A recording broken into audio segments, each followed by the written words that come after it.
یکی از مشکلات اساسی مملکت ما، یکی از خطراتی که من واقعا بعضی موقع بابتش شب از خواب میپرم، زلزله تهران.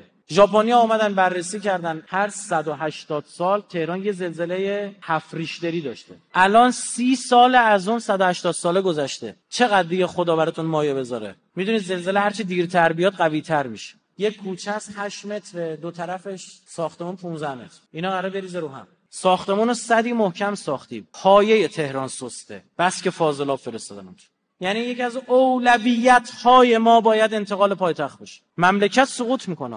اینا من میگم مترصدن که زلزله تهران که انجام بشه موقع حمله کنه. قرارگاه خاتم اومده به آقایون میگه ملکای اداریتون رو تو تهران بدید به من یه شهر براتون میسازم برید اونجا. میگن نه. میگن خودت بساز. نه. باید بررسی بکنی. کمیسیون درست کردن چند ساله دارن بررسی میکنن. خدایی نکرده اگه یه زلزله اونجوری بیاد، آقا کشته‌های اولیه زلزله به کنار، تهران بی‌هویته. تهران همه همسایه بغلیمون خدا شاهد نمیشناسن. یه نفر میاد پشت آیفون وای میسه میگه ببخشید کلید جا گذاشتم درو بزن، من نمیتونم درو برش بزنم. فکر کنید اونجا یه بلای اتفاق افتاده، یه خرابه‌ای شده، یه چیزی افتاده، طرف میخواد بیاد بره سر بزنه. دزد، فامیلشونه، چه خبره؟ همین انتقال پایتخت میتونه برای دولت ما درآمد داشته باشه. چرا؟ چون ملک گرونشون رو تو شهر میفروشه، تو تهران بهترین جای تهران اینا ملک دارن. لکه یابی میکنه یه جای ایران، یه بیابونی رو، درسته؟ اونجا رو میره بیابونه رو میخره به قیمت شهر میفروشه به کسایی که میخوان برن اونجا. هم از این ور سود میکنم هم از اون ور.